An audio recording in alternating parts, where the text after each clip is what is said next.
तो हमारे सभी लॉयल फैमिली मेंबर्स का एक बार फिर से स्वागत है और मैं मिस्टर एक्स आपके लिए आज एक और बहुत ही कमाल की और बेहद ही ज़्यादा खौफनाक और दर्दनाक कहानी लेकर के आ चुका हूं। साथियों, मैं जानता हूं कि आप काफ़ी सारे ट्रक ड्राइवर्स की कहानी सुन रखे हैं, लेकिन आपको सच बताऊं ना तो करीब करीब सभी कहानियां मनगढ़ंत कहानी आपको सुनने को मिलती है। मेरे पास भी इतनी ज़्यादा कहानियां उपलब्ध नहीं होती हैं ट्रक ड्राइवर से जुड़ी हुई।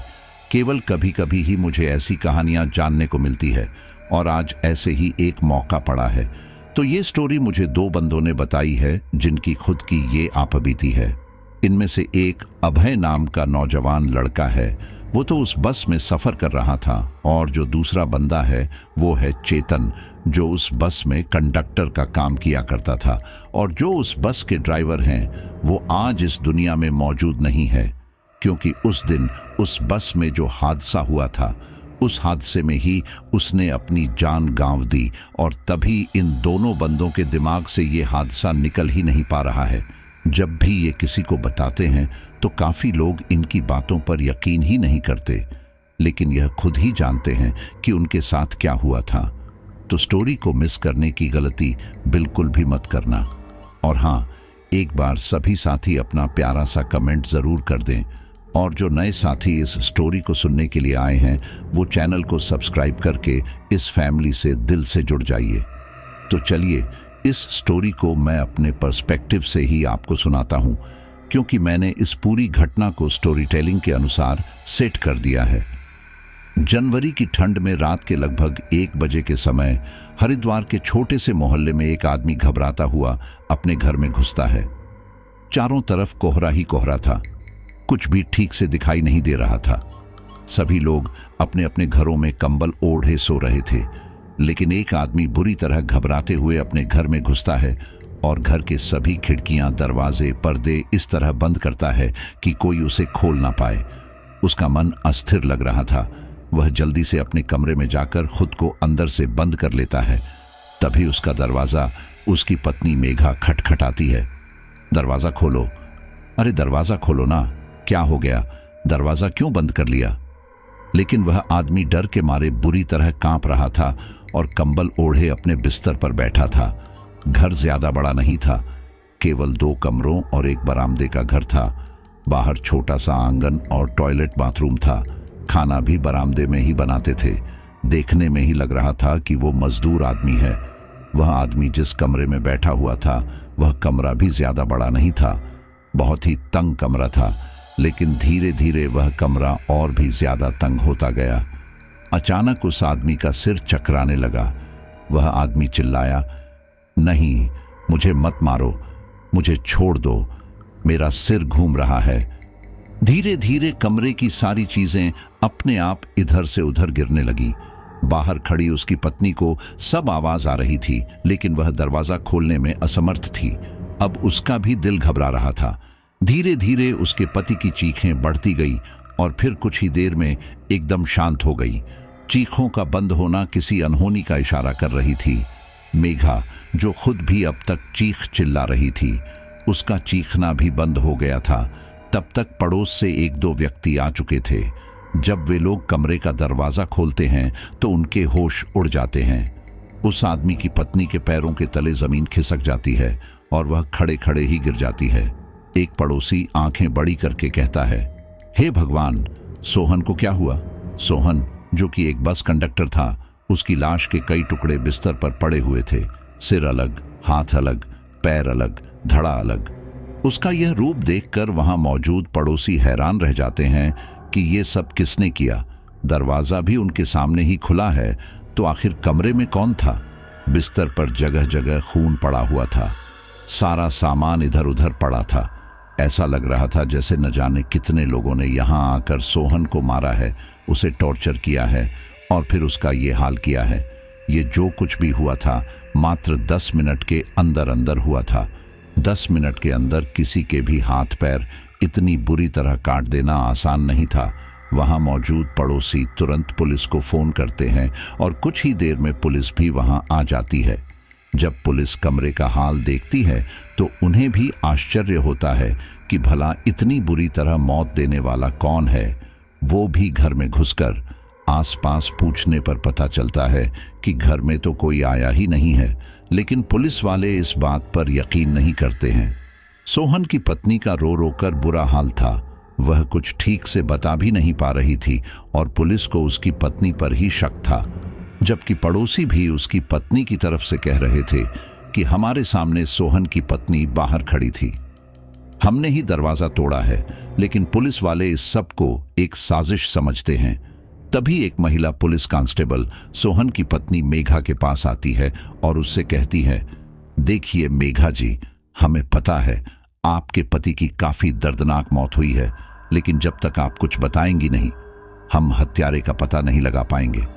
सोहन की इतनी बुरी हालत देखकर हमारे सर भी काफी हैरान है, इसलिए आपको सब बताना ही पड़ेगा कि कब क्या कैसे हुआ। मेघा को नॉर्मल होने में थोड़ा समय लग जाता है, लेकिन फिर वह पुलिस को सारी बात बता देती है कि किस तरह सोहन घबराते डरते हुए घर के अंदर दाखिल हुआ, फिर अपने आप को एक कमरे में बंद कर लिया।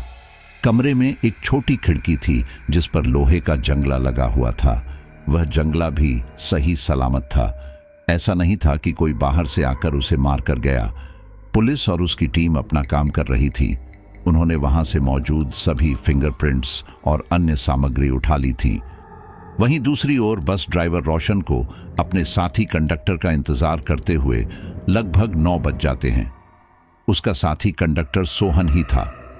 जब वह काफी देर तक नहीं आता और सवारियों से बस भर जाती है, तब वह सोहन को फोन करता है तो उसे पता चलता है कि सोहन इस दुनिया में है ही नहीं।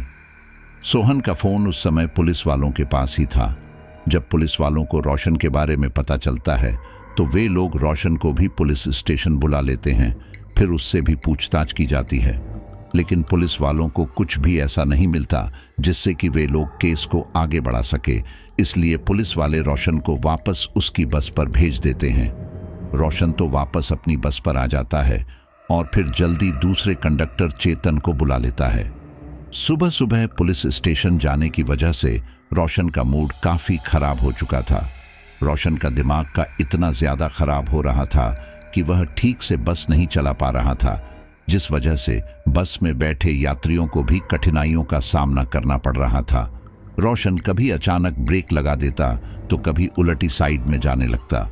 चेतन भी बार बार रोशन को समझा रहा था कि भाई साहब कहाँ खो रहे हो, आज पीवी ली है क्या, जबकि ऐसा कुछ नहीं था।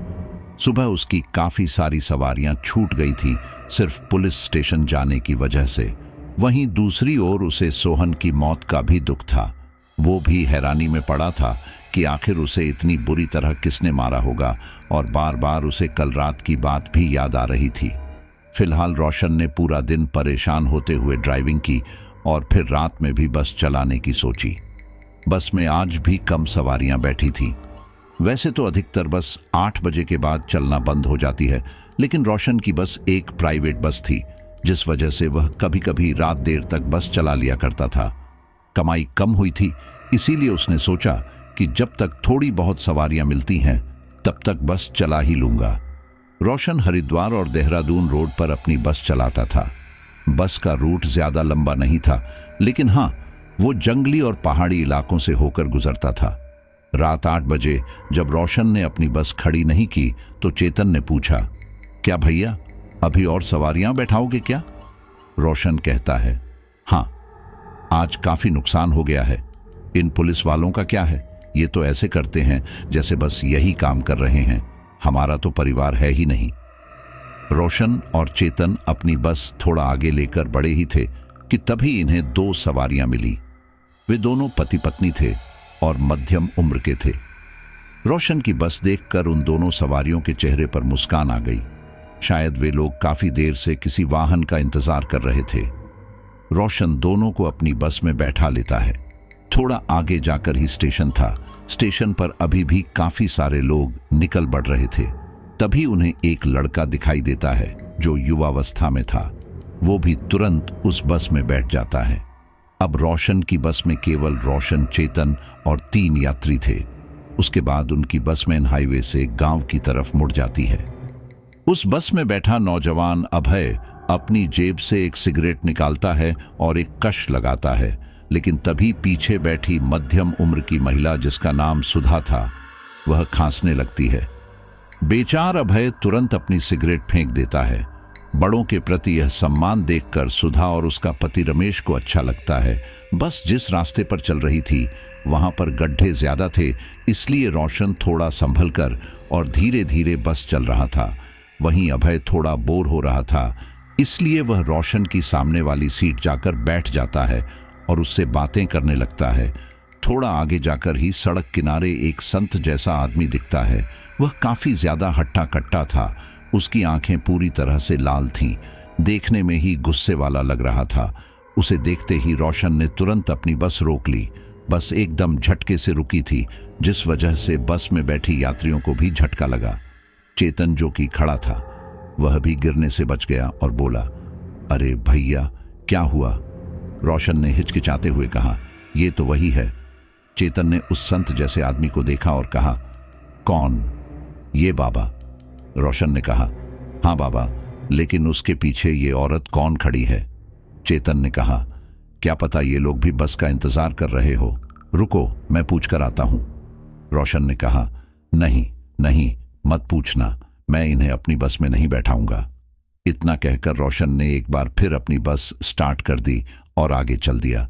लेकिन रोशन के चेहरे पर अब डर नजर आ रहा था, जिसे अभय और चेतन अच्छी तरह से देख पा रहे थे। चेतन ने रोशन से पूछा, क्या हुआ भैया? उन्हें बैठने से मना क्यों कर दिया? रोशन ने अपना पसीना पोंछते हुए कहा, मुझे वो लोग सही नहीं लग रहे। मुझे लगता है कि शायद सोहन की मौत के पीछे उसी बाबा का ही हाथ है। चेतन हैरानी से पूछता है, अरे अपना वही सोहन जो आपके साथ काम करता है, जिसकी मौत हो गई? रोशन कहता है, हाँ वही सोहन। बहुत ही दर्दनाक मौत हुई है और कातिल का कोई भी सुराग नहीं है। उसकी पत्नी मेघा तो यह कह रही थी कि उसे किसी भूत ने ही मारा है, क्योंकि कमरे के अंदर कोई भी दाखिल नहीं हुआ था। अभय इस बात पर हंसने लगा और बोला, क्या भाई साहब, आप लोग भूत प्रेत पर विश्वास करते हो सकता है उस आदमी की किसी से दुश्मनी रही हो, उसने उसे मार दिया हो, या ये भी हो सकता है कि उसकी पत्नी ने ही उसे मार दिया। रोशन ने अभय की तरफ घूर कर देखा और कहा, क्या तुम्हें कल की घटना पता है जो तुम इतना बोल रहे हो? रोशन का कहना बहुत ही अजीब था। उसकी बातों में एक रहस्य झलक रहा था। अब चेतन भी नहीं जानता था कि कल क्या हुआ था, इसलिए चेतन ने पूछा, क्या हुआ था कल? रोशन ने बताया, कल भी हमारी आमदनी पूरी नहीं हुई थी, सवारियां ठीक से नहीं मिली थी, इसलिए मैंने यह फैसला किया था कि हम रात को बस चलाएंगे। लेकिन सोहन ने मुझे मना किया कि वह बहुत थक चुका है और उसकी तबीयत भी ठीक नहीं है। ठंड बढ़ती जा रही है, इसलिए घर चलना ही बेहतर है, और ठंड में सवारी भी कहाँ मिलेंगी। लेकिन मैं ही और सवारियां लेने निकल गया। हमें कल कोई सवारी नहीं मिली, लेकिन ये बाबा दिखाई दिए। इन्होंने हमारी बस रुकवाई और हमसे कहा कि इन्हें रुद्रपुर जाना है, जबकि मेरी गाड़ी हरिद्वार और देहरादून हाईवे के आसपास ही चलती है। मैंने उनसे मना किया कि बस वहां नहीं जाएगी, लेकिन उन्होंने मुझे जिद की कि मुझे अपनी बस में बैठा लो। तभी सोहन की नजर उनके पास रखे एक बड़े से झूठ के बोरे पर गई। ऐसा लग रहा था उसमें कुछ भारी सामान है। सोहन मेरे पास आया और उसने मुझसे बोरे के बारे में जिक्र किया। मुझे वह आदमी थोड़ा संदिग्ध लगा, इसीलिए मैंने सोहन से कहा कि किसी भी तरह इसे टाल दो। जब हमारी गाड़ी रुद्रपुर जा ही नहीं रही तो हम इन्हें क्यों बैठाएं? लेकिन वो बड़ा अजीब ही बाबा था। जबरदस्ती बस के अंदर चढ़ रहा था और अपना बोरा भी ऊपर चढ़ा रहा था।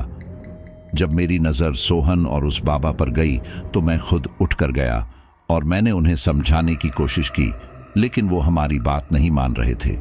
देखते ही देखते हमारी बात बहस में तब्दील हो गई और बात हाथापाई तक आ गई। गलती से सोहन ने उन्हें धक्का दे दिया और वो नीचे गिर गए। साथ ही उनका बोरा भी गिर गया। जैसे ही उनका बोरा गिरा, उसमें से तेज चीखने की आवाज आई, जिसे सुनकर हम दोनों डर गए थे। लेकिन वो बाबा हमें घूर कर देखने लगा और बोला, तुम ये अच्छा नहीं कर रहे, तुम अपने लिए मुसीबत मोल ले रहे हो। सोहन ने उन बाबा से गुस्से में कहा, आप हमसे बदतमीजी क्यों कर रहे हैं? जब हमें आपको अपनी बस में नहीं बैठाना तो क्यों जिद कर रहे हैं? आप किसी और बस से रुद्रपुर चले जाइए। तभी मैंने भी कहा, सोहन चल छोड़, इन लोगों को पैसे तो देने नहीं होते हैं, बस जबरदस्ती सवारी बनकर बैठ जाते हैं। मेरी यह बात सुनकर वो बाबा और भी गुस्सा हो गया।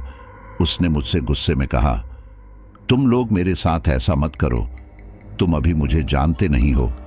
मैं तुम्हारा वो हाल करूंगा कि तुम्हारी बस भी कभी दिखाई नहीं देगी।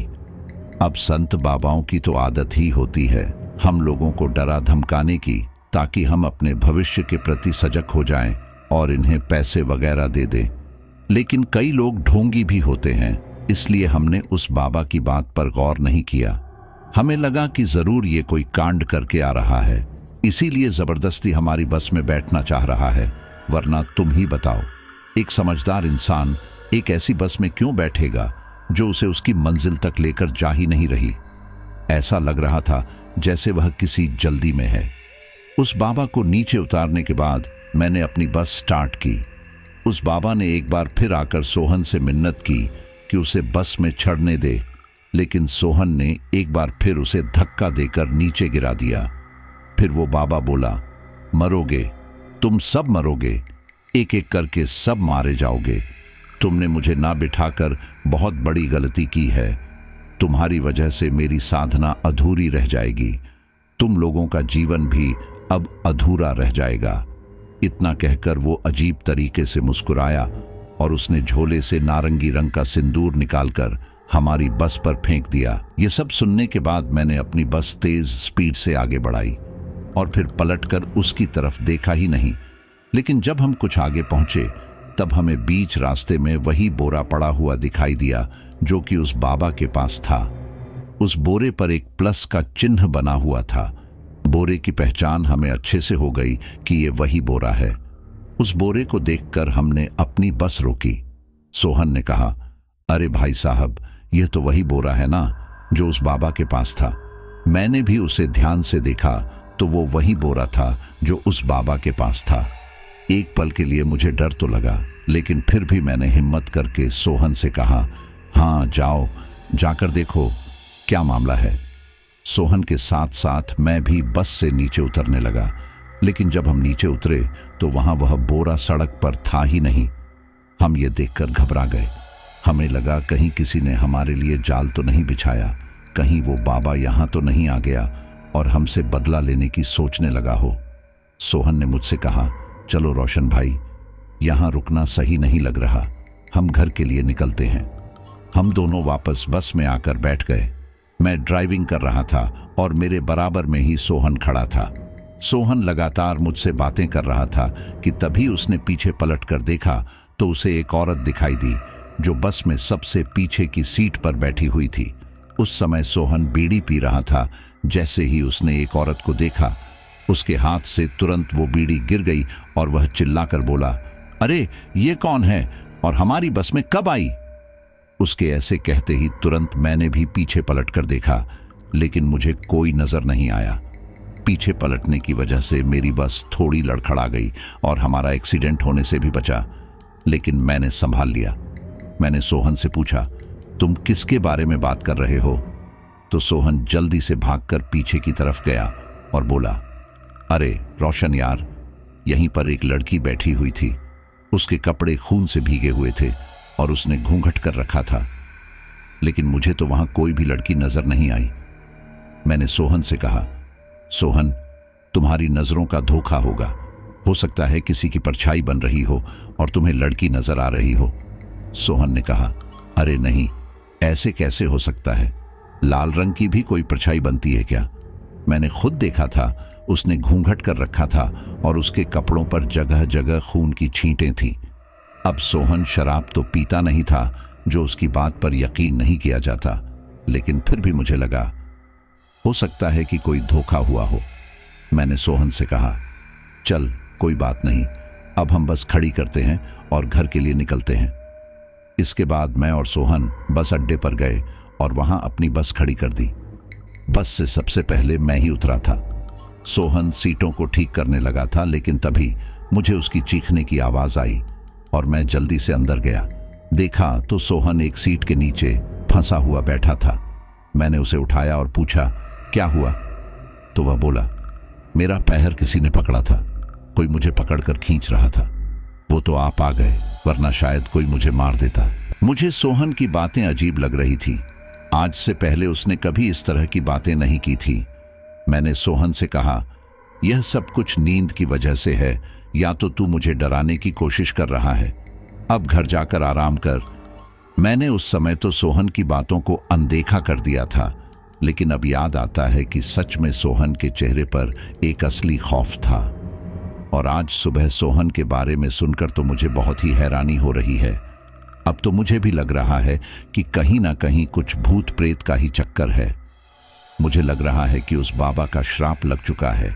हमने उसे अपनी बस में न बैठकर उसका श्राप ले लिया था। अभय और चेतन रोशन की यह बातें बहुत ही गौर से सुन रहे थे। अभय कहता है, अगर ऐसी बात थी तो आप उन बाबा को आज बैठा लेते, हो सकता है उनकी नाराजगी खत्म हो जाती। कहीं ऐसा ना हो कि पहले सोहन और अब आप। यह सुनने के बाद रोशन ब्रेक लगता है, बस झटके से रुकती है। चेतन पूछता है, क्या हुआ भैया, बस क्यों रोक दी? रोशन ने बस के सामने की तरफ उंगली से इशारा किया। रोशन की आंखें चौड़ी हो रखी थी, माथे से पसीना टपक टपक गिर रहा था। क्या ठंड और कोहरे में किसी को इतना पसीना भी आ सकता है? अभय और चेतन ने सामने की ओर देखा तो उन्हें सड़क पर एक बोरा दिखाई दिया। वह बोरा देखकर अभय और चेतन भी घबरा चुके थे। हालांकि वे लोग अपने चेहरे पर डर का इजहार नहीं कर रहे थे, लेकिन अभी अभी रोशन की जो कहानी सुनी थी वह किसी भूत की कहानी से कम नहीं थी। अभय अपनी सीट से खड़ा होता है और कहता है, ये कैसा बोरा है? उस बोरे पर साफ साफ प्लस का चिन्ह बना हुआ था। रोशन घबराते हुए कहता है, यह वही बोरा है जो हमने कल देखा था। रोशन का गला सूख चुका था। वह थूक से अपने गले को तर करता है और अपने माथे का पसीना पोंछता है। उसकी आंखें एक जगह ठहर नहीं रही थी क्योंकि वह कंफ्यूज हो रहा था। उसे समझ नहीं आ रहा था कि यह बस कैसे स्टार्ट करूं। चेतन रोशन को समझाता है, अरे भैया परेशान मत हो, आराम से। पीछे बैठा यात्री रमेश बस ड्राइवर से चिल्लाकर कहता है, अरे क्या हुआ ड्राइवर साहब, बस क्यों रोक दी और कितना समय लगेगा? लेकिन रोशन की तो जैसे आवाज ही चली गई थी। चेतन ने कहा, क्या हुआ भैया, बस स्टार्ट करो ना। रोशन हड़बड़ाई सी आवाज में बोला, कैसे स्टार्ट करूं जब स्टार्ट ही नहीं हो रही है? लो तुम ही देख लो। रोशन ने इतना कहकर स्टीयरिंग से अपने हाथ हटाए ही थे कि बस अपने आप हिलने लगी। ऐसा लग रहा था जैसे बस में भूकंप आ गया है। आसपास की सारी चीज ठहरी हुई थी, केवल बस ही हिल रही थी। अचानक बस के दरवाजे अपने आप ही बंद हो गए। तेज आवाज के साथ बंद हुए दरवाजे ने चेतन और रोशन को बुरी तरह डरा दिया। चेतन तुरंत दरवाजे की तरफ भागा और दरवाजा खोलने की कोशिश की, लेकिन दरवाजा नहीं खुला। चेतन ने चिल्लाकर कहा, भैया बस स्टार्ट करो। रोशन क्या बस स्टार्ट करता, सामने पड़ा बोरा अपने आप खड़ा हो गया। यह नजारा अभय भी देख रहा था। तभी रमेश भी आगे उठकर आया और बस रुकने का कारण पूछा। बस बुरी तरह हिल रही थी। रमेश भी घबरा गया था, इसलिए उसने रोशन से पूछा, ये बस को क्या हो गया, ये अपने आप इतना हिल क्यों रही है? रोशन कोई जवाब देता उससे पहले ही रमेश की नजर सामने सड़क पर पड़े बोरे पर जाती है, जो अपने आप उछल उछल कर इनकी बस की ओर आ रहा था। वह देखकर रमेश की आंखें भी फटी की फटी रह जाती हैं और वह भी डर जाता है। अंधेरी रात, कोहरे की चादर, आसपास केवल जंगल और सुनसान रास्ता। ऐसे में एक बंधे हुए बोरे का छल कर आना किसी के मन में भी डर पैदा कर सकता था। रमेश ने हकलाते हुए पूछा, यह क्या है? लेकिन रमेश की बात का कोई भी जवाब नहीं दे पाया। अभय भी अपनी सीट से खड़ा हो गया था और अब वो भी बस को स्टार्ट करने की कोशिश कर रहा था। अभय जब कोशिश करता है तो वह बस को पीछे की तरफ चलाने लगता है। हालांकि उसे बस चलानी नहीं आती थी, लेकिन उस समय बस आगे चले या पीछे उन्हें इस बात से मतलब नहीं था। वे लोग बस को उस जगह से हटाना चाहते थे। बस धीरे धीरे पीछे की ओर जा रही थी। बस जैसे जैसे पीछे जा रही थी वैसे वैसे वो बोरा अपने आप उछल कर चलता हुआ इनकी बस की ओर रहा था। बस का हिलना अब बंद हो चुका था, साथ ही वो बोरा भी एक जगह रुक गया था। उसके रुकते ही बस भी रुक गई। लेकिन तभी बस की खिड़की के कांच अपने आप चटकने लगे और धीरे धीरे सारे कांच टूट गए। इतना ही नहीं, ये सारे कांच टूटने के साथ ही हवा में उड़ने लगे और बस में इधर उधर घूमने लगे। ऐसा लग रहा था कि वे टूटे हुए कांच किसी के इशारे पर हवा में तैर रहे हैं और लोगों को मारने के लिए उनके पीछे दौड़ रहे हैं। बस में मौजूद सभी लोग उस कांच से बचने की कोशिश करते हैं, लेकिन नाकाम रहते हैं। वे लोग केवल अपना चेहरा बचाने में ही सक्षम हो पाते हैं। शरीर के अन्य हिस्सों में कांच चुभ चुके थे। सुधा रोती हुई कहती है, हे भगवान, ये हम कहाँ फंस गए। रमेश कुछ भी बोलने की हालत में नहीं था। रोशन और चेतन खुद परेशान थे। तभी चेतन की नज़र एक बार फिर सड़क पर पड़े बोरे पर पड़ती है। वह देखता है कि वो बोरा सड़क पर पट पड़ा है और ऊपर से खुला हुआ है। धीरे धीरे उसमें से 2 हाथ निकलते हैं और उन हाथों में खून भी लगा हुआ था। चेतन उन हाथों को देखकर चिल्ला उठता है। उसकी चीख सुनकर सब लोग चेतन को ही देखते हैं और चेतन बाहर देख रहा था, इसलिए सब लोग फिर बाहर नजर डालते हैं तो उनके सामने उस बोरे से एक बहुत ही खतरनाक चुड़ैल जैसी औरत निकल कर आती है। उस चुड़ैल की आंखें बिल्कुल सफेद थी और मुंह के दांत बड़े बड़े थे और उनसे खून बह रहा था। इन लोगों को तो ये एक बुरा सपना लग रहा था। वो चुड़ैल एक ही झटके में इनके बस के बोनट पर आकर चिपक जाती है। बस में मौजूद सभी लोग बुरी तरह चिल्लाने लगते हैं, बचाओ, कोई हमारी मदद करो। तभी अभय बस के पीछे वाले हिस्से पर जाता है जहां का पूरा कांच पूरी तरह से टूट चुका था। वह कहता है, ड्राइवर यहां से निकलो। सब लोग बस में पीछे की तरफ भागते हैं। सबसे आगे रमेश और उसकी पत्नी सुधा थे। रमेश सुधा से कहता है, सुधा चलो, पहले तुम नीचे उतरो। और वो सुधा को नीचे उतारने की कोशिश करता है, लेकिन बस ऊंची थी इसीलिए वह उतरने में डर रही थी। लेकिन तभी अभय कहता है, पहले मैं उतरता हूं, फिर आपको उतारूंगा। इसलिए अभय जैसे तैसे करके बस से नीचे कूद जाता है। फिर वह सुधा का हाथ पकड़कर उसे नीचे उतरने की कोशिश करता है, लेकिन सुधा बहुत ज्यादा घबरा रही थी। फिर भी रमेश की मदद के सहारे वह नीचे उतर जाती है, लेकिन वहीं दूसरी ओर चुड़ैल बस के अंदर आ चुकी थी। उसने रोशन को पकड़ लिया था। चेतन रोशन को छुड़ाने की कोशिश करता है, लेकिन उस चुड़ैल की पकड़ काफी मजबूत थी। वह रोशन का गला पकड़ लेती है और ऊपर उठाने लगती है। देखते ही देखते उस चुड़ैल के सारे नाखून उसकी उंगलियों से भी बड़े हो जाते हैं और रोशन की गर्दन में घुस जाते हैं। यह सब देखकर चेतन और रमेश बुरी तरह घबरा जाते हैं। वे लोग एक पल गवाए बिना जल्दी से बस से नीचे उतरते हैं। चेतन अभी भी बस में ही था कि तभी बस चलनी शुरू हो जाती है। चेतन घबराने लगता है। अभय चिल्लाता है, चेतन घबराओ मत, नीचे उतरो, नीचे उतरो, थोड़ी चोट लगेगी लेकिन चुड़ैल से बच जाओगे। चेतन को भी यही सही लगता है, इसलिए वो बस से नीचे कूद जाता है। अब इन लोग की जान तो बच जाती है, लेकिन ये लोग जख्मी हो चुके थे। सबके शरीर में दर्द हो रहा था, जिस वजह से सबको चलने में भी दिक्कत आ रही थी। वहीं दूसरी ओर बस थोड़ा आगे जाकर रुक जाती है। बस को रुकता देख ये लोग और भी ज्यादा घबरा जाते हैं। अभय कहता है, हमें यहां से निकलना होगा, हमें आबादी की तरफ चलना होगा। देखो, मैं तो यहां के रास्ते नहीं जानता, लेकिन तुम कंडक्टर हो, तुम्हें पता होगा कि गांव या शहर यहां से कितनी दूर है। तुम हमें वहीं लेकर चलो। अब चेतन डर के मारे इतना ज्यादा परेशान था कि उसे समझ नहीं आता कि उसे किस तरफ जाना चाहिए। अभय उसे समझाता है, देखो, घबराओ मत, आराम से सोचो। मैं जानता हूं कि यह समय आराम से सोचने का नहीं है, लेकिन हम बड़ी मुश्किल से उस बस से नीचे उतरे हैं। अब दोबारा अपनी जान खतरे में नहीं डाल सकते। यहां पर जंगल है, जंगल के आसपास खेत भी है, तो जरूर आसपास गांव भी होगा। हमें सही रास्ते को चुनना है। रमेश कहता है, वो देखो, उधर की तरफ रोशनी दिख रही है। ऐसा लग रहा है कई सारे बल्ब चल रहे हैं। मुझे लगता है हमें इस जंगल में ही आगे बढ़ना चाहिए। अभय और चेतन भी उसे ओर देखते हैं तो सच में उधर से कुछ रोशनी नजर आ रही थी, जैसे लाइट चल रही हो। अभय कहता है, ठीक है, चलो, हम उसी तरफ बढ़ेंगे। ये लोग उस जंगल में चल पड़ते हैं। ना इन्हें रास्ते का मालूम था, ना मंजिल का। बस ये लोग उस समय मुसीबत से बचने के लिए जंगल में चले जाते हैं। सब जंगल में कुछ आगे बढ़े ही थे कि इन्हें एक आदमी के जोरों से हंसने की आवाज आने लगी। वो आवाज इतनी ज्यादा डरावनी थी कि लोग दहशत से ही पागल हो रहे थे। सबके दिलों की धड़कन तेज तेज धड़क रही थी।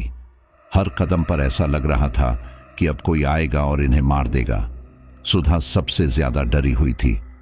अपने ही कदमों की आवाज से इंसान ऐसे डर रहा था जैसे अगले की पल उनकी मौत है।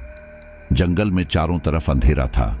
मोबाइल केवल अभय के पास था और अब उसकी बैटरी भी डाउन हो चुकी थी, इसलिए लोग अंधेरे में ही आगे बढ़ रहे थे कि अचानक एक पेड़ के ऊपर से उनके सामने एक बोरा आकर गिरता है। यह भी ठीक वही बोरा था जो कुछ देर पहले सड़क पर दिखाई दिया था, जिस पर प्लस का चिन्ह बना हुआ था। अभय उस बोरे को देखकर उछल जाता है। उसके चलने पर बाकी लोग भी डर जाते हैं। चेतन कहता है, ये तो वही बोरा है, जरूर इसमें भी वो चुड़ैल ही होगी। रमेश गुस्से में कहता है, अरे अब रुक क्यों गए? आगे क्यों नहीं बढ़ते? क्या इस बोरे का चलने का इंतजार कर रहे हो या फिर इसके अंदर से निकलने वाली उस चुड़ैल का? अभय जैसे ही होश में आता है और तुरंत भागना शुरू करता है। उसे भागता हुआ देख अन्य लोग भी उसके पीछे पीछे भागते हैं, लेकिन ये लोग रास्ता भटक चुके थे। गांव में पहुंचने की जगह ये लोग एक पहाड़ी पर पहुंच चुके थे और अब उस पहाड़ी से नीचे उतरने का रास्ता ही नहीं मिल रहा था। जब वे लोग पहाड़ी की बिल्कुल ऊंचाई पर पहुंच गए तब उन्हें एहसास हुआ कि ये रास्ता भटक चुके हैं। फिर इन्हें पहाड़ी के नीचे की ओर लाइटों की रोशनी दिखने लगी। तब ये समझ गए कि अभी भी हम गांव या शहर से काफी दूर है। सबसे आगे अभय था और सबसे पीछे रमेश। अभय समझने की कोशिश कर रहा था कि इस पहाड़ी से नीचे कैसे उतारना है कि तभी उन्हें रमेश की चीखने की आवाज आई। अभय ने जैसे ही पीछे पलटकर देखा तो रमेश को वहीं खून से सने हुए मुंह वाली चुड़ैल घसीट कर ले जा रही थी। सुधा भी बुरी तरह रो रही थी, लेकिन वह डर के मारे अपने पति के पास नहीं जा रही थी। अभय भागता हुआ रमेश को पकड़ने की कोशिश करता है, लेकिन वो चुड़ैल एक ही झटके में रमेश को वापस जंगलों में कहीं ले जाती है। चेतन अभय को रोकता है और कहता है, मत जाओ अभय, वहां मत जाओ, वरना वो हमें भी मार देगी। तभी पहाड़ों पर तेज हवा चलने लगती है। हवा का झोंका इतना जोर से आता था, ऐसा लग रहा था जैसे अभी कोई धक्का देकर पहाड़ी से नीचे धकेल देगा। अभय सभी को नीचे बैठने का इशारा करता है। चेतन और सुधा चुपचाप नीचे बैठ जाते हैं और जमीन पर अपनी पकड़ बनाए रखते हैं। जंगल में पड़े सूखे पत्ते हवा में इस तरह से उड़ रहे थे जैसे चिड़िया उड़ती हैं। बहुत ही भयावह दृश्य था। ये सब देखते देखते सुधा की तबीयत बिगड़ने लगती है और वह वहीं बेहोश हो जाती है।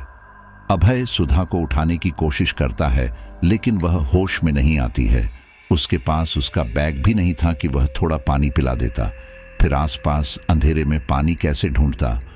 उसने सुधा को उठाने की काफी कोशिश की, लेकिन सुधा बेहोश थी। चेतन ने कहा, अब क्या करें?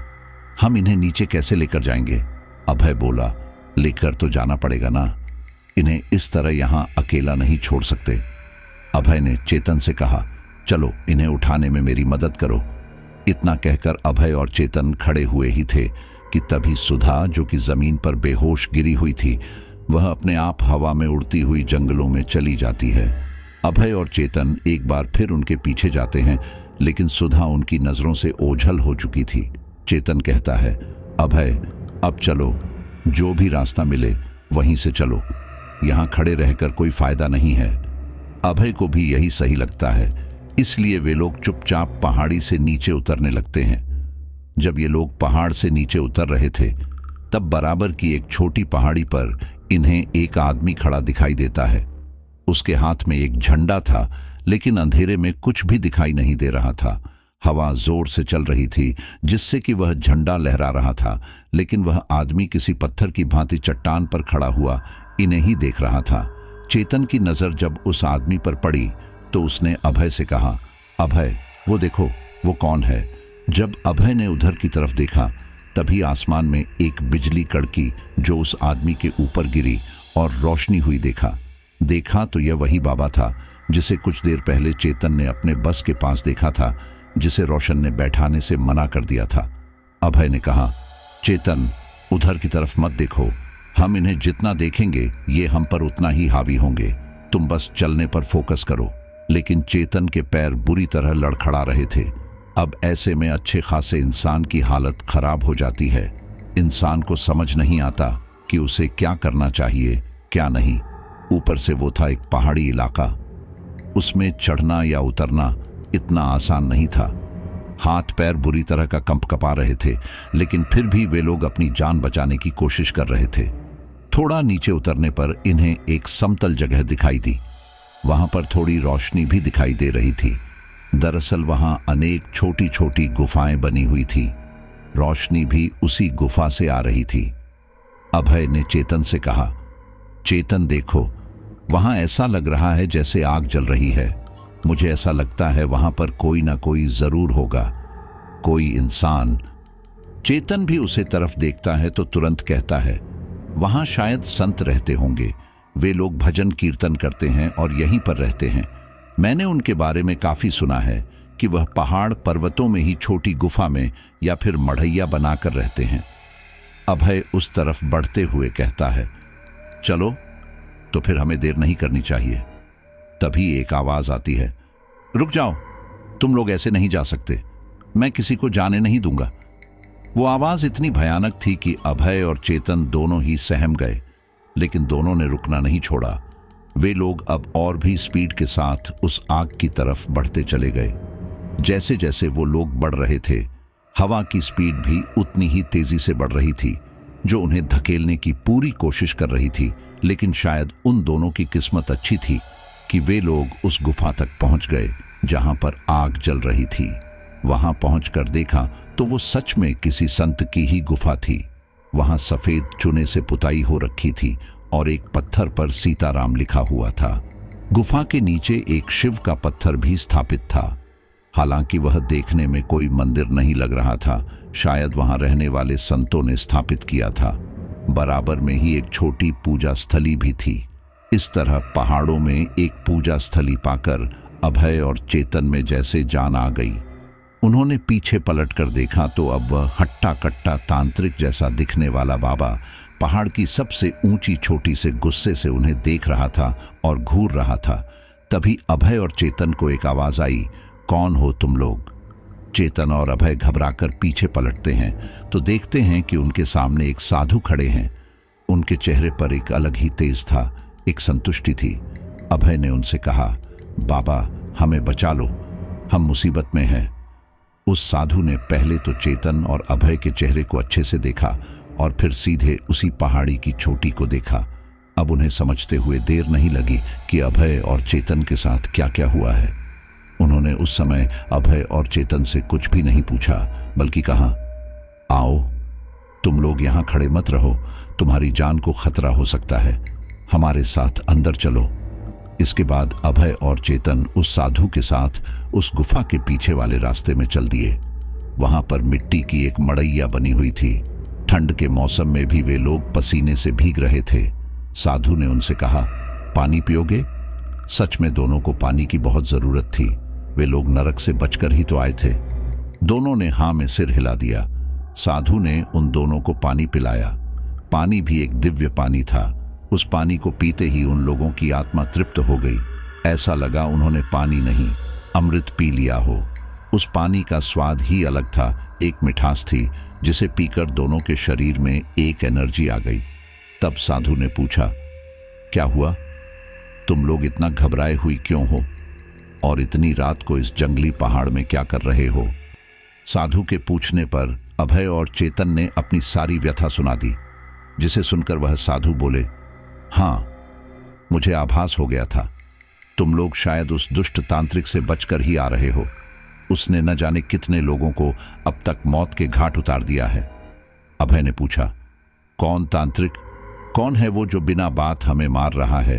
हमने उसका क्या बिगाड़ा है? तब साधु उस दुष्ट तांत्रिक के बारे में बताते हैं। वह कहते हैं, तुम ये जो इलाका देख रहे हो, यहां पर अधिकतर हम जैसे साधु संत ही रहते हैं, जिन्हें दुनिया की मोह माया से कोई लगाव नहीं है। हम लोग अपना भजन कीर्तन करते हैं और थोड़ी बहुत भिक्षा मांगकर खाने पीने का गुजारा कर लेते हैं। बाकी हमारे कुछ सेवक हैं जो हमें खाने पीने की सामग्री दे जाते हैं या फिर हमारी कुछ मदद कर देते हैं, लेकिन हर कोई हमारे जैसा नहीं होता। कुछ लोग यहाँ एकांत जगह पर इसलिए भी है क्योंकि वे अपनी साधनाएं कर रहे हैं, कुछ ऐसी साधनाएं जो इस दुनिया के लिए प्रलय का कारण बन जाती हैं। इन्हीं पहाड़ियों में रहने वाला एक तांत्रिक था जिसका नाम था तारानाथ। आज से लगभग 6 महीने पहले इस पहाड़ी के बीच उसने अपना डेरा डाला था। देखो बेटा, हमारा काम केवल पूजा पाठ करना है, भगवान को प्रसन्न करना और उनकी आराधना करना है, लेकिन ऐसे में अगर हमारे आसपास कोई भी शैतानी ताकतों का आवाहन करता है या दिव्य शक्तियों का सहारा लेकर कुछ गलत करता है तो उससे हमें भी परेशानी होती है, तो हमारी भक्ति भी स्वीकार नहीं की जाती है। 6 महीने पहले हमारे साथ भी कुछ ऐसा ही होने लगा था। तुमने बाहर पूजा स्थली देखी होगी। एक पूजा स्थली वो है और दूसरी मेरी मड़ैया के सामने है। हम लोग रोज रात को यहाँ पर दीपक जलाकर सोते हैं और रोज सुबह ताज़ा फूल चढ़ाए जाते हैं, लेकिन 6 महीने पहले जब हम दीपक जलाते थे तो वह दीपक बुझ जाते थे। ऐसा 1 या 2 दिन नहीं हुआ था, लगातार कई दिनों से चल रहा था। साथ ही जब हम लोग सुबह ताज़े फूल भगवान को अर्पित करते थे तो वो कुछ ही देर में सड़ जाते थे। ऐसा मेरे साथ नहीं बल्कि कई संतों के साथ हो रहा था। जब हमने आपस में इस बारे में बात की तब हम इस निष्कर्ष पर पहुंचे कि जरूर यहाँ आसपास कुछ गलत हो रहा है, कोई गलत प्रकार की क्रियाएं कर रहा है। इस बात का पता लगाने के लिए हम लोगों ने आसपास खोजना शुरू किया। तब हमें उस पहाड़ी के पार एक तांत्रिक तारानाथ के बारे में पता चला कि वह बुरी शक्तियों को बुलाकर उनसे अपना काम करवाता है। हमने उससे ये सब करने के लिए मना किया क्योंकि उसके ऐसा करने पर हमारे काम में भी विघ्न आ रहा था, लेकिन वो नहीं माना। मुझे अच्छे से याद है, वह उसका यहाँ आखिरी दिन था। वैसे तो हम उसे कई दिनों से यहाँ से जाने के लिए कह रहे थे, लेकिन वह अपनी जिद पर अड़ा था और यही रुका हुआ था। उसके बाद हमने यहाँ के स्थानीय लोगों से उसके बारे में कहा कि वह पुलिस की मदद से तारानाथ को यहाँ से निकलवा दें, और स्थानीय लोगों ने हमारी मदद भी की। पुलिस के कहने पर तारानाथ को ये पहाड़ी छोड़कर जाने के लिए मजबूर होना पड़ा। लेकिन बेटा, हम ये नहीं जानते थे कि तारानाथ के लिए वो दिन बहुत ही महत्वपूर्ण था, क्योंकि वो कोई ऐसी साधना कर रहा था जिसके लिए कुंड के पास की जमीन का होना जरूरी था। अब यहाँ आसपास हर पहाड़ी पर कुंड नहीं है, यहाँ केवल हमारी पहाड़ी पर ही पानी का कुंड है, और वो भी हमारे पास ही। अब ऐसे में हमने उसे यहाँ से निकलवा दिया था, लेकिन तारानाथ भी नहीं जानता था कि उसे किसी अन्य पहाड़ी पर कुंड नहीं मिलेगा, इसलिए वो भी यहाँ से चला गया। उसके जाने के बाद सब संत एक साथ बैठे और उसके बारे में बात की। तब पता चला कि वह कोई पिशाचिनी की साधना कर रहा था, और मैंने तो यह भी सुना था कि उसके साथ सदैव एक चुड़ैल रहती थी जो उसकी दासी थी। लेकिन वह चुड़ैल किसी व्यक्ति का शरीर मांगती थी, क्योंकि वह अपने अस्तित्व को पसंद नहीं करती थी, और इसके लिए तारानाथ उसी दिन किसी लड़की की बलि देने वाला था। जब हमें ये सारी बातें पता चली तो हमें लगा कि चलो अच्छा है, हमने यहाँ कुछ गलत होने से रोक लिया और वह बलि नहीं दे पाया, लेकिन शायद उसने यहाँ नहीं कहीं और बलि दे दी थी। वह उसकी लाश के साथ कुछ तंत्र क्रिया करना चाहता था, जिसके लिए उसे कुंड वाली जगह का मिलना बहुत जरूरी था। वह एक जगह से दूसरी जगह जा रहा था। इसी बीच वह हाईवे पर भी पहुंचा। रात का समय था, उसका क्रियाविधि का समय निकला जा रहा था। इस बीच उसने कई लोगों से मदद मांगी, लेकिन किसी ने भी उसकी मदद नहीं की, क्योंकि उसके पास एक बोरा था जिसमें खून लगा हुआ था। तारानाथ दुनिया से बेपरवाह होकर उस लाश को लिए घूम रहा था। उसे यह खबर नहीं थी कि अगर पुलिस को इस बारे में पता चला तो उसका क्या हश्र होगा। और इन्हीं सब के चलते एक बस ड्राइवर से उसकी मुलाकात हुई। बस ड्राइवर को भी उस पर शक हुआ, तो उसने उसे अपनी बस में नहीं चढ़ाया, लेकिन तारानाथ फिर भी जिद करता रहा। जब बस ड्राइवर थक गया तो उसने अपनी बस को चलाना शुरू किया, लेकिन तभी तारानाथ उसकी बस के आगे आ गया और मर गया। बस ड्राइवर ने जानबूझकर उसे नहीं मारा था। ड्राइवर तुरंत अपनी बस से नीचे उतरा और उसने तारानाथ को बचाने की कोशिश भी की, लेकिन तारानाथ ने जाते जाते यह कह दिया था कि उसकी आत्मा शांत नहीं रहेगी, वह किसी को नहीं छोड़ेगी। और तब से ठीक उसी समय जब तारानाथ की मृत्यु हुई थी, तारानाथ की आत्मा उस हाईवे पर इस लाश के साथ खड़ी मिलती है जो कभी उसकी चुड़ैल को मिलने वाली थी। अगर उस समय कोई भी बस वहां से गुजरती है तो तारानाथ उसे जरूर दिखता है, लेकिन हमेशा उसके संदिग्ध होने की वजह से उसकी कोई मदद नहीं करता। एक दो बार किसी ने मदद करने की कोशिश की थी, लेकिन वे लोग भी मारे गए थे क्योंकि वह अकाल मृत्यु मरा था। उसकी इच्छा अधूरी रह गई थी। ऐसे में या तो बस ड्राइवर उसी समय तारानाथ को अनदेखा कर देता तो वो बच जाता, लेकिन अंधेरी रात में किसी अकेले व्यक्ति को अनदेखा करना इतना आसान नहीं है। धीरे धीरे ये बात आसपास के इलाकों में फैल गई थी और इसीलिए रात के 11 बजे के बाद कोई भी हाईवे की तरफ नहीं जाता था। हाईवे की तरफ क्या, कोई इस पहाड़ की तरफ भी नहीं आता। अब हमारा तो संसार से कोई लगाव नहीं है, इसलिए हम लोग यहाँ पर अपना जीवन जी रहे हैं। हमें पता है हमारे प्रभु हमारी रक्षा करेंगे। तभी चेतन ने कहा, यह तो सब ठीक है, लेकिन वह किसी के घर में घुसकर उसे क्यों मारेगा? मैंने आपको बताया ना कि उसने मुझसे पहले वाले कंडक्टर को बुरी तरह मार दिया था, तो क्या अब हमें भी मारकर ही छोड़ेगा? साधु कहते हैं, हाँ, अगर तुम किसी असुरक्षित स्थान पर होगे तो तारानाथ की चुड़ैल शायद तुम्हें भी नहीं छोड़ेगी, क्योंकि तुमने उसे देख लिया है और वो ये नहीं चाहती है कि उसके बारे में कोई किसी को बताए। ना वो चाहती और ना ही उसका तांत्रिक तारानाथ चाहता था, लेकिन उसकी इस दुष्टता से बचने का एक उपाय है। उपाय थोड़ा कठिन है लेकिन कारगर है। चेतन कहता है, हाँ तो आप हमें उपाय बताइए, हम कुछ भी करने के लिए तैयार हैं, क्योंकि हम सोहन के जैसे मौत नहीं मरना चाहते। साधु कहते हैं, यहीं पास में हमारे पवित्र जल का कुंड है। तुम्हें कुंड के अंदर 3 दिन और रात बैठकर तपस्या करनी होगी, तब तुम उसे चुड़ैल और तारानाथ के प्रकोप से सदैव सुरक्षित रहोगे, या यूं कहो वे तुम्हें भूल जाएंगे। तपस्या के नाम पर अभय और चेतन एक दूसरे को देखने लगते हैं, लेकिन उन्हें यह सब कुछ कठिन नहीं लगता, क्योंकि अभी कुछ देर पहले वो जिस हादसे का सामना करके आए हैं उससे तो तपस्या ही सही, केवल पानी में ही तो बैठना है।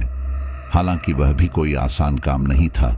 अभय और चेतन साधु से कहते हैं, ठीक है, हम यह करने के लिए तैयार हैं, आप हमें बताइए हमें कब उस कुंड में बैठना है। साधु कहते हैं, सूरज निकलने के साथ ही तुम्हें वहां बैठना है और जो मंत्र मैं बता रहा हूं उसका उच्चारण करते रहना है।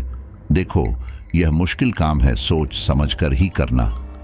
चेतन और अभय मरना नहीं चाहते थे, इसलिए वे लोग पूरे विश्वास के साथ कहते हैं, हाँ हम तैयार हैं, आप हमें मंत्र बताइए। साधु उन्हें मंत्र बता देते हैं और थोड़ी ही देर में सूरज निकलना भी शुरू हो जाता है। तब तक वे साधु उन दोनों को कुंड के पास ले जाते हैं और कुंड के किनारे की तरफ बैठने के लिए कहते हैं। उसके बाद अभय और चेतन 3 दिन तक उस कुंड के किनारे पानी में बैठे रहते हैं और तपस्या करते रहते हैं। जब तीसरा दिन पूरा होता है तो उन्हें ऐसा लगता है जैसे उन्हें एक नया जीवन मिल गया है। उनके शरीर में एक अलग ही फुर्ती आ गई थी। उन दोनों के मन बिल्कुल संतुष्ट थे, लेकिन जैसे ही वे लोग अपने साथ हुए 3 दिन पहले के हादसे के बारे में सोचते हैं तो एक बार फिर उनकी रूह कांप जाती है। तपस्या पूरी करने के बाद वे लोग साधु के पास वापस आते हैं। साधु उन्हें देखकर खुश होते हैं और कहते हैं, अब तुम लोग अपने घर जा सकते हो। तुम्हें तारानाथ या उसकी चुड़ैल से कोई खतरा नहीं है, लेकिन याद रखना, इस तरह रात बेरात अकेले घर से बाहर घूमना सही नहीं है। भगवान ने रात हमारे आराम करने के लिए बनाई है और ऐसे समय में नकारात्मक शक्तियां बहुत ज्यादा उत्साहित हो जाती हैं। यदि उनके रास्ते में हम तुम जैसे लोग आते हैं तो वो हमें परेशान करती है। इसलिए मेरी बात को याद रखना। अभय और चेतन आज तक उस संत की बात को नहीं भूल पाए हैं और वो हादसा उनके दिमाग से आज तक भी नहीं निकल पाया है। हालांकि एक अच्छी बात जरूर ये है कि अब उन्हें किसी नेगेटिव चीज से डर नहीं लगता। उनके अंदर एक पॉजिटिविटी आ चुकी है और रात को अगर वो कहीं गुजरते हैं तो अब डरते नहीं हैं। हालांकि फिर वो पूरी तरह सावधानी बरतते हैं कि कभी भी अकेले कहीं रात को सफर ना करें। अच्छा, ये स्टोरी आपको कैसी लगी है? मुझे आप कमेंट बॉक्स में ज़रूर बताना, क्योंकि मैं जानता हूं सभी लोग तो स्टोरी को आखिर तक सुनते नहीं हैं। केवल हमारे जो लॉयल फैमिली मेंबर्स हैं वहीं आखिर तक स्टोरी को सुन रहे हैं, तो वो अपने विचार ज़रूर प्रस्तुत करें। अच्छा, पिछली कुछ स्टोरीज पर जिन लोगों ने अपने नाम कमेंट में लिखे हैं उनके बारे में आपको बता देते हैं। तो वो है मईमुद्दीन आलम बिहार, अविनाश दीप कौर पंजाब, सनी राजपूत हिमाचल, रितेश कुमार, विशाल कुमार मोहाली, दुर्गेश पाटिल छत्तीसगढ़, रणवाया लंदन, अशोक जोधपुर, प्रिया बाल्याण दिल्ली, सबालू प्रजापति आजमगढ़। तो सभी साथियों का बहुत बहुत धन्यवाद। मैं आपसे मिलता हूं आगे एक और ज़बरदस्त स्टोरी के साथ।